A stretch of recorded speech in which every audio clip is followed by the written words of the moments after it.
중국, 인간의 상상력마저 좁게 느껴질 만큼 광활한 땅입니다.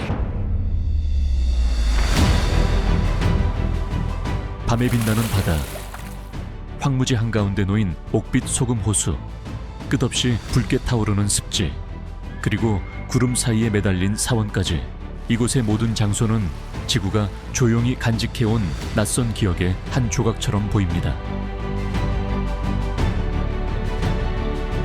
그 아름다움은 단지 원시 자연에서만 오는 것이 아닙니다. 그것은 인간이 산과 물, 돌과 바람, 그리고 시간과 함께 살아온 방식에서도 비롯됩니다. 호돌이와 함께 비현실적인 중국을 탐험해 보겠습니다. 환상처럼 보이는 장면들이 우리 물질 세계 안에 온전히 존재하는 곳입니다.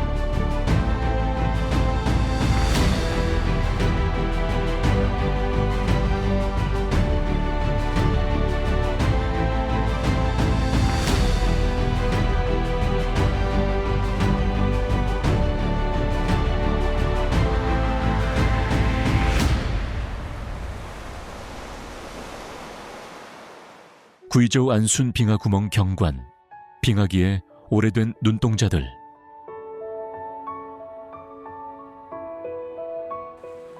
첫눈에는 이곳이 지구의 풍경처럼 보이지 않습니다. 마치 먼 행성의 표면처럼 보입니다. 바위에는 수많은 기묘한 둥근 구멍들이 깊게 파여 있고, 물은 작은 웅덩이 안에 고요히 고여 있어 회색 바위 사이에서 열리는 푸른 눈동자처럼 보입니다. 안순의 빙하구멍 경관이 사람을 놀라게 하는 이유는 압도적인 규모 때문이 아닙니다. 오히려 이곳에서 자연이 너무나 세밀하고 너무나 끈기 있게 일해 온 듯한 느낌 때문입니다. 바위 위에 움푹 팬 자국 하나하나가 시간으로 새겨진 비밀의 형태를 지니고 있습니다.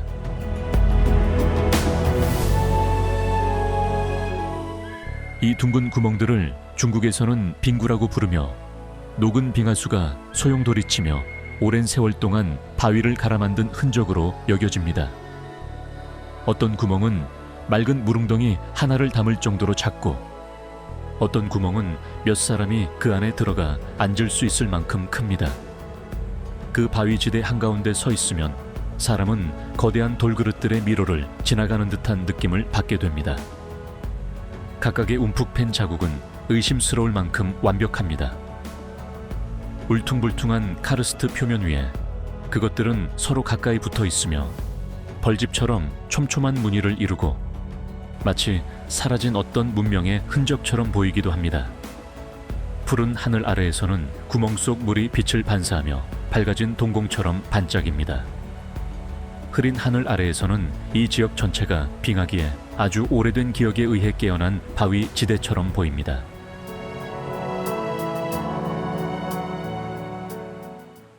쯔주 사원, 티베트, 해발 4,800m에 가까운 높이에서는 어떤 오후가 되면 구름이 쯔주 사원 발 아래를 가로질러 흘러가며 회색 바위 군락과 티베트의 오색기도 깃발 전체가 마치 하늘 한가운데 떠 있는 것처럼 보입니다. 티베트 동부 깊숙한 곳에 자리한 쯔주 사원은 사람이 평범하게 살아가기 위해 지어진 곳처럼 보이지 않습니다.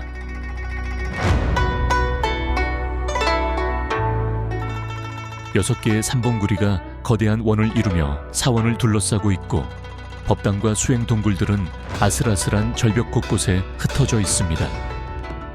그곳에서는 차가운 바람 앞에 몸을 제대로 지탱하는 것만으로도 이미 하나의 시련이 됩니다. 사원으로 올라가는 길은 길고 험합니다. 고도가 높아질수록 공기는 점점 옅어지고, 헝단 산맥에서 불어오는 찬바람은 황량한 바위 비탈을 끊임없이 후려칩니다. 어떤 구간은 온통 자갈과 깊은 낭떠러지뿐이라 걷는 사람은 차갑도록 넓은 허공 속에서 자기 자신의 숨소리를 또렷하게 듣기 시작합니다. 하지만 더 가까이 다가가면 풍경은 거의 초현실적일 만큼 성스럽게 바뀝니다.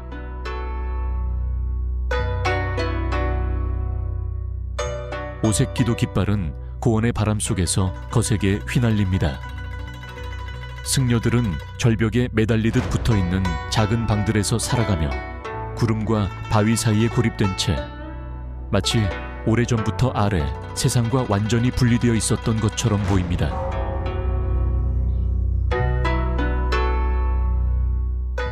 특별한 점은 쯔주 사원이 일반적인 티베트 불교 사원이 아니라는 것입니다. 이곳은 티베트에 불교가 들어오기 전부터 존재해온 고대 신앙인 본교의 가장 큰 중심지 가운데 하나입니다. 본교를 믿는 사람들은 산과 바람, 그리고 하늘에 영혼이 깃들어 있다고 믿습니다. 그리고 이곳 한가운데 서 있으면 사람은 왜 그런 믿음이 수천 년 동안 이어져 왔는지를 조금씩 이해하게 됩니다. 해질 무렵이 되면 하루의 마지막 금빛이 회색 바위 봉구리들과 거센 바람에 흔들리는 기도 깃발 위로 내려앉습니다. 그 순간 사원 전체는 아직도 구름 위에 붙들려 있는 오래된 세계처럼 보입니다. 그곳에서는 시간이 인간 세상의 다른 어느 곳보다 훨씬 더 느리게 흐르는 듯합니다. 푸젠 구이펑 고촌, 오래된 기와지붕 위에 흐르는 가을의 교향곡.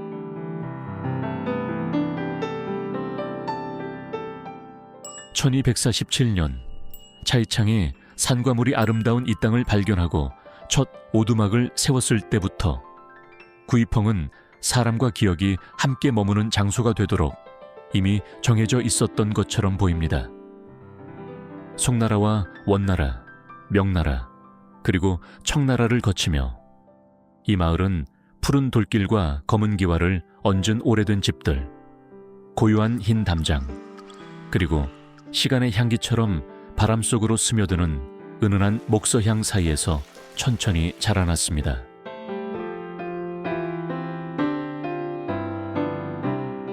구이펑의 아름다움은 이곳이 하나의 마을이면서 동시에 살아있는 역사책처럼 느껴진다는 데 있습니다. 지붕 하나하나, 돌계단 하나하나, 작은 마당 하나하나마다 학문과 예법, 엄정한 가풍으로 이름났던 한 가문의 흔적이 남아있습니다. 이곳은 단지 과거에 많은 인재를 길러낸 마을이 아니라 걸음을 조금만 늦추면 서재에서 들려오는 붓끝의 사각거림과 마당을 스치는 남학신 소리, 그리고 먼 옛날 어느 오후에 아주 나직하게 서로를 부르던 사람들의 목소리까지 들릴 것만 같은 오래된 삶의 리듬을 여전히 간직한 곳입니다.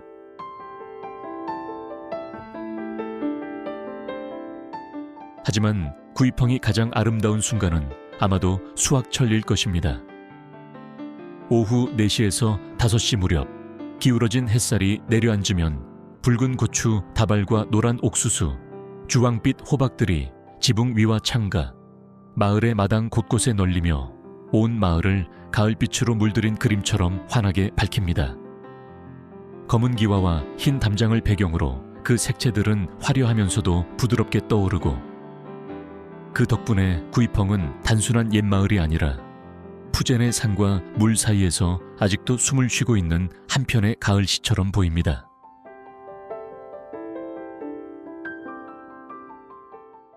산시 왕망링 쿤산 절벽도로, 하늘 절벽 사이에 매달린 돌의 실.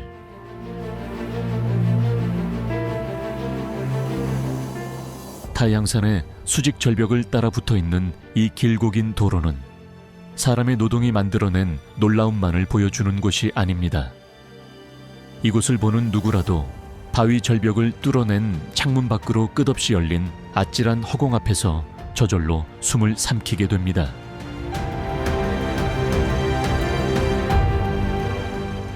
이 도로는 바위를 직접 깎아 만들었고 아래의 땅이 차갑게 느껴질 만큼 멀고 작아지는 높이에서 산비탈을 따라 이어집니다.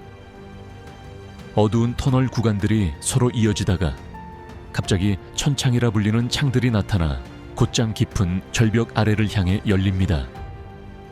빛과 바람, 그리고 빈 공간이 동시에 밀려 들어오며 반쯤은 압도되고 반쯤은 불안한 감각을 만들어냅니다. 이곳의 아름다움은 부드럽지 않습니다. 날카롭고 수직적이며 사람에게 얇은 바위 한 겹 넘어가 바로 낭떠러지라는 사실을 계속 떠올리게 합니다. 절벽 가장자리에 바짝 붙은 급커브와 차가 아주 천천히 기어가듯 지나야 하는 좁은 길들은 이 여정 전체를 잠든 돌짐승의 등 위를 미끄러져 지나가는 것처럼 느끼게 합니다.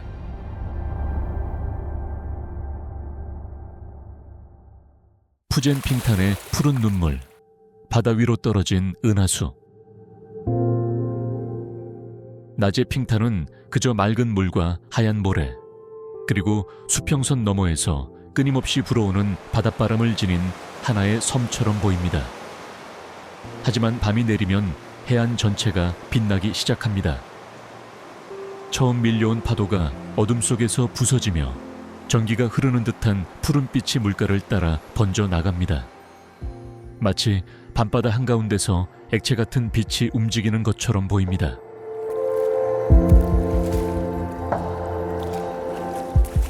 그리고 모래 위를 걷는 발걸음마저 빛을 냅니다. 아주 작은 움직임마다 옅은 푸른 자국이 몇 초 동안 길게 남았다가 천천히 사라집니다. 해변 전체가 막 땅 위로 떨어진 은하수처럼 보입니다. 이 현상은 라넨레이 또는 푸른 눈물이라 불리며 바닷물 속에 사는 아주 미세한 발광 플랑크톤 때문에 생깁니다. 파도나 움직임에 의해 흔들리면 이들은 차갑고 선명한 푸른빛을 내는데 처음 보는 사람들 가운데는 영화 속 연출 효과라고 여기는 이들도 많습니다.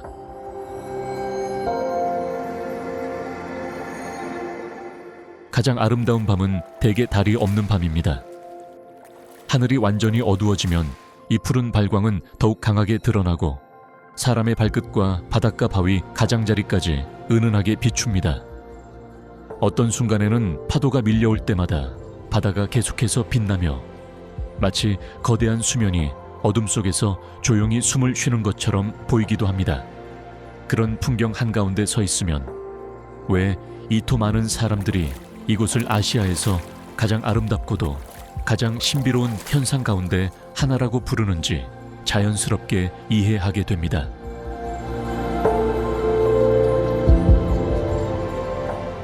랴오닝 판진 홍해탄, 습지 한가운데서 생명이 타오르는 붉은 바다.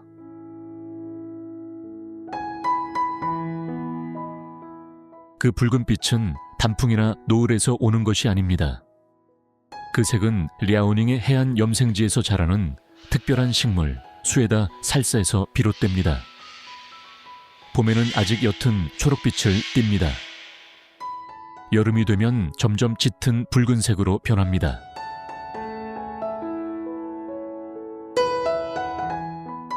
그리고 가을이 오면 들판 전체가 피빛처럼 선명한 붉은색으로 타오르며 마치 대지가 석양 아래에서 불타고 있는 듯한 장면을 만들어냅니다.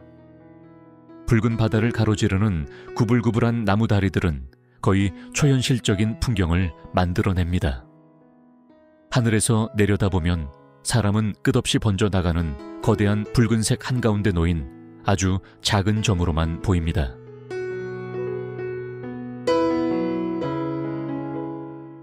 어떤 저녁에는 하루의 마지막 햇빛이 습지 사이 얕은 물 위에 비치며 붉은 땅 전체를 녹아내리는 금속처럼 뜨겁게 빛나게 만듭니다.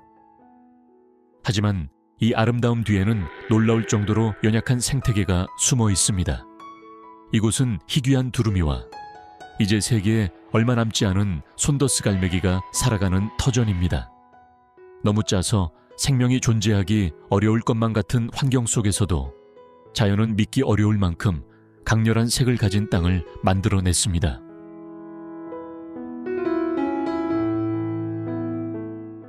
바람이 강하게 부는 날이면 붉은 풀들은 파도처럼 한꺼번에 흔들립니다.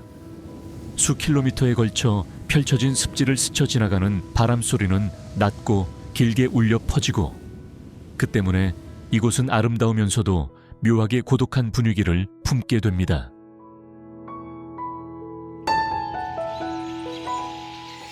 산시 허진 진무며 황허의 잠을 지키는 붉은 성체.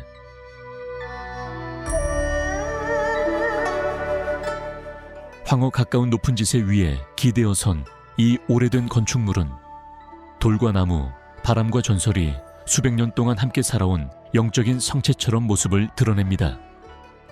멀리서 보면 사당의 굽은 지붕은 하늘을 향해 솟아있고 붉은 건축물의 색채는 황토구원의 투박한 색감 속에서 더욱 또렷하게 떠오릅니다. 아래로는 가파른 지형이 펼쳐지고 멀리에는 누런 황허가 바위 협곡 사이를 세차게 흘러갑니다.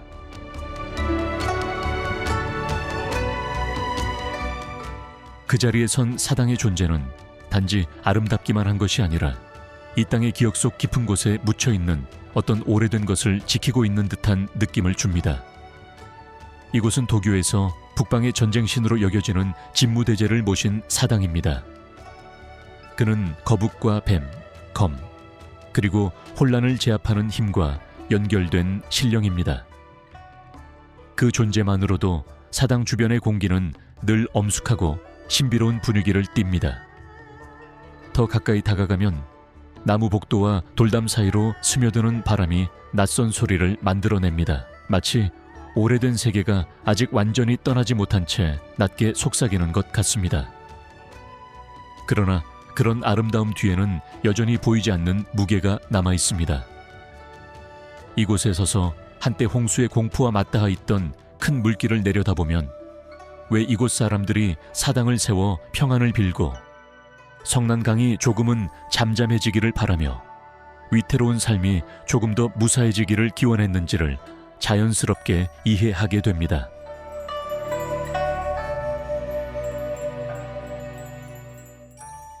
칭하이 루이호, 랭우의 황량한 벌판에 놓인 여의 모양의 소금 호수.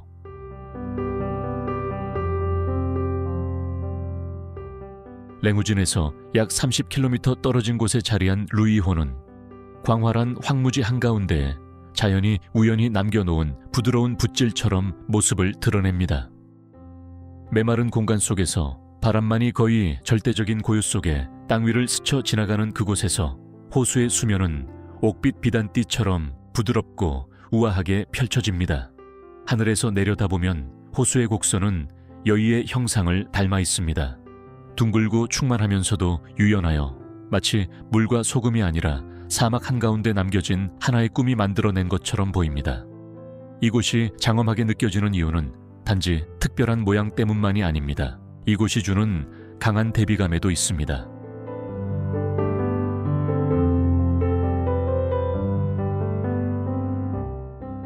주변에는 끝없이 펼쳐진 하늘과 땅뿐입니다. 너무도 텅 비고 너무도 자유로워서 사람은 어느 순간 자연의 침묵 앞에서 자신이 아주 작아졌음을 느끼게 됩니다. 하지만 바로 그 풍경의 한가운데에서 루이호는 부드럽고 맑으며 놀라울 만큼 시적인 아름다움을 품고 있습니다. 얕은 물은 빛을 받아 서로 다른 농도의 색조를 만들어냅니다. 때로는 은빛이 감도는 푸른색으로, 때로는 유백색으로, 때로는 아주 옅은 옥색으로 반짝이며 호수 전체를 바람과 모래의 고원 한가운데 놓인 거대한 보석처럼 보이게 합니다. 루이호 앞에 서면 마치 하늘과 땅이 의도를 가지고 완성한 한 장면 앞에 선 듯한 기분이 듭니다. 요란하지도 않고 격렬하지도 않지만 이곳은 천천히 사람을 압도하는 방식으로 아름답습니다. 발걸음은 저절로 느려지고 시선은 좀처럼 떨어지지 않습니다.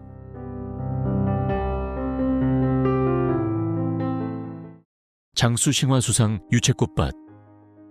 오래된 물길 사이에 떠있는 황금빛 지도.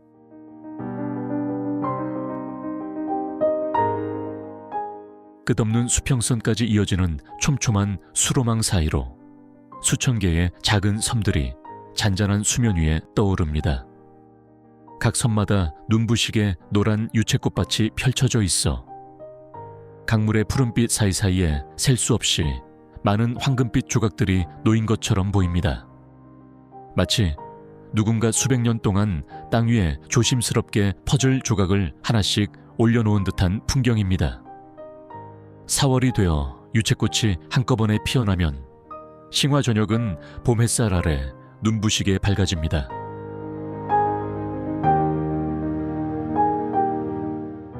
작은 나무배들은 좁은 수로 사이를 천천히 지나가고 수면은 양쪽 두 개 황금빛을 비추어 낮은데도 마치 노을의 부드러운 빛이 공간 전체를 덮은 듯한 분위기를 만들어냅니다. 하지만 이곳을 특별하게 만드는 것은 단지 색채만이 아닙니다. 이 풍경 전체가 600년이 넘는 세월 전부터 사람의 손으로 만들어졌다는 사실입니다.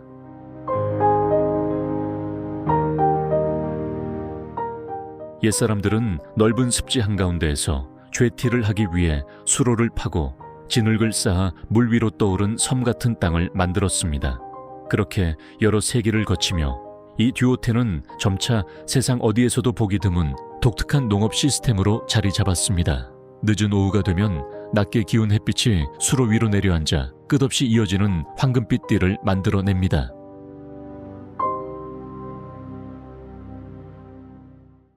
딩게 습지, 티베트.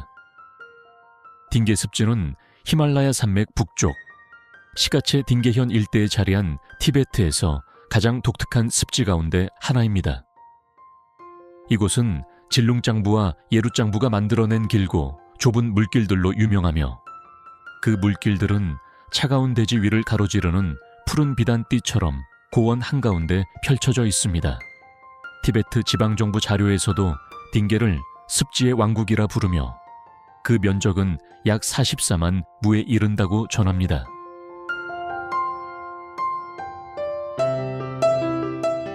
하늘에서 내려다보면 이곳의 풍경은 더 이상 평범한 늪지처럼 보이지 않습니다.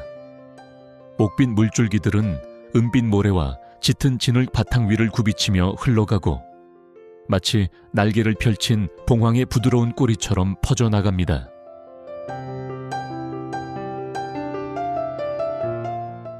아마 그래서 촬영한 사람도 이곳을 사막의 봉황이라 불렀을 것입니다. 그런 비유는 상상력이 풍부하게 들리지만 사진을 보면 그 말이 전혀 과장이 아니라는 것을 알게 됩니다. 광활한 공간 속에서 물길은 단지 흐르는 것이 아니라 마치 춤을 추듯 대지 위에 생생하면서도 몽환적인 선을 남기고 있습니다.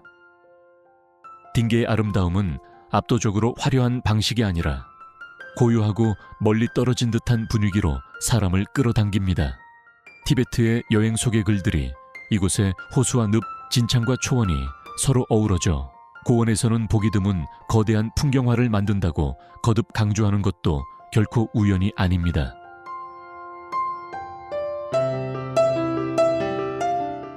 신장 허테노코, 옥룡이 잠든 강.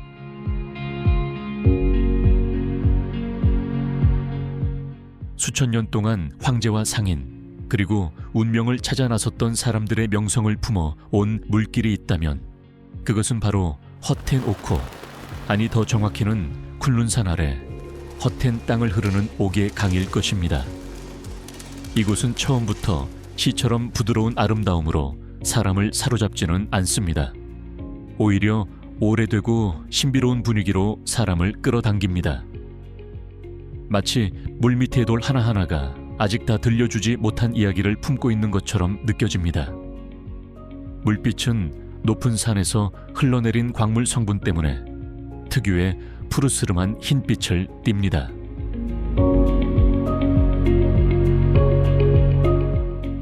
이곳에서는 전설과 지질이 만납니다. 옛사람들은 상처 입은 옥룡 한 마리가 산산이 부서져 물길을 따라 세상으로 흘러내렸다고 믿었습니다.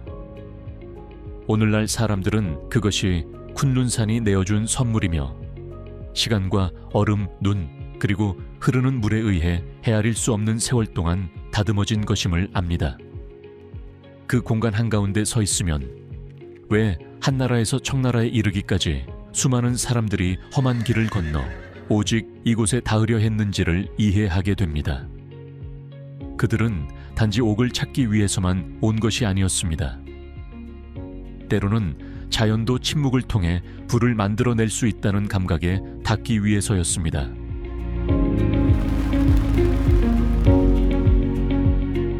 중국 북부 만리장성, 지형의 척추를 따라 뻗은 돌의 용.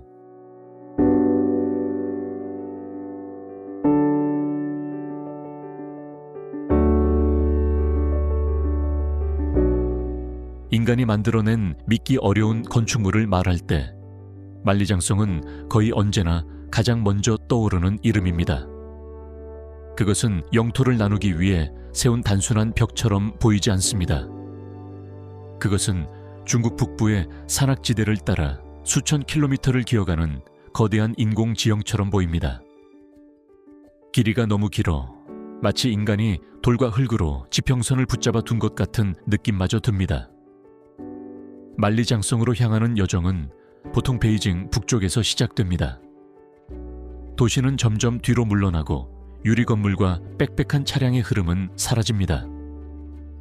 대신 오래된 마을을 지나고 넓은 들판과 푸른 나무로 덮인 산맥 사이를 휘어 도는 작은 길들이 나타납니다.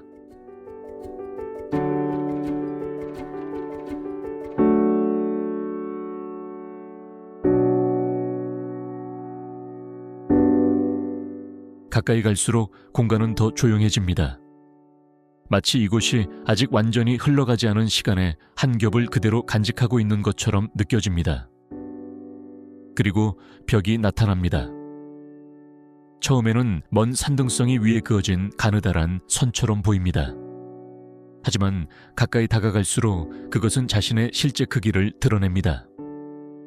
돌계단은 가파른 산비탈을 곧장 타고 올라가는데 어떤 순간에는 군사 건축물이라기보다 하늘로 이어지는 계단처럼 보입니다. 어떤 구간에서는 만리장성이 산봉우리 뒤로 사라졌다가 눈이 두 지점 사이의 거리를 거의 따라잡지 못할 만큼 먼 다른 산줄기 위에 다시 나타납니다. 그 오래된 성벽을 따라 걷다 보면 사람은 이곳이 단순한 건축물이 아니라는 사실을 이해하기 시작합니다.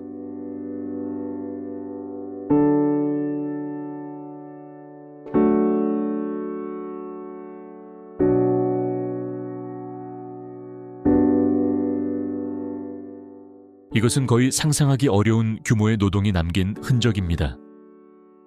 수백만 명의 병사와 백성, 그리고 죄수들이 수세기에 걸쳐 이 건축물을 만들었습니다. 그들은 중국 북부의 차가운 바람 속에서 가파른 산비탈 위로 돌과 흙, 벽돌을 날랐습니다. 많은 이들이 자신이 옮겼던 바로 그 흙과 돌 아래에 잠들었습니다.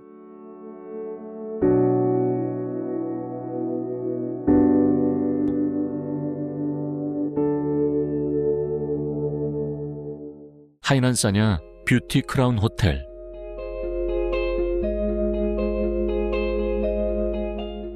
멀리서 바라보면 뷰티 크라운은 사냐 중심부에 솟아오른 유리 열대우림처럼 보입니다. 나무 모양의 9개 건물은 각각 약 100m 높이로 린충강 가까이에 서 있으며 하이난에 속하지 않는 듯한 장면을 만들어냅니다. 밤이 되면 형형색색의 조명이 건물 전체를 덮고 이 거대한 건축구는 마치 안쪽에서부터 빛을 내는 것처럼 보입니다. 처음 지어졌을 때 이곳은 중국에서 투자 규모가 가장 큰 호텔 복합 단지 가운데 하나였고 7성급 호텔로 홍보되었으며 여러 차례 미스 월드 대회를 개최하기도 했습니다. 하지만 지금은 그 화려함이 많이 바래졌습니다. 객실 요금은 하룻밤에 겨우 $10 수준이고 복도는 눅눅하며 여러 층은 문을 닫았고 엘리베이터는 드물게 움직입니다. 아래쪽 구역은 버려진 가게들이 줄지어 있어 조용하고 텅 빈 분위기를 풍깁니다.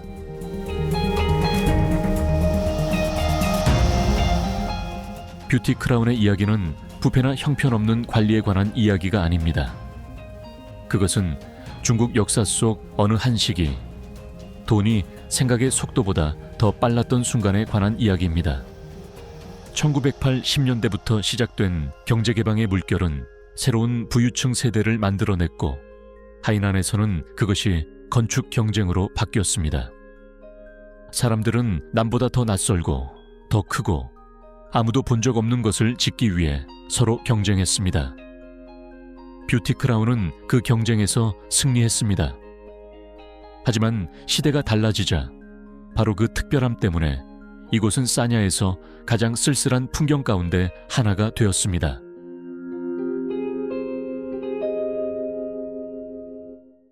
지금까지 지나온 모든 장소 가운데 여러분에게 가장 믿기 어려웠던 장면은 무엇이었습니까? 기회가 된다면 여러분은 어느 곳 앞에 다시 한번 자신의 눈으로 직접 서보고 싶습니까? 아래 댓글에 여러분의 느낌을 남겨주세요.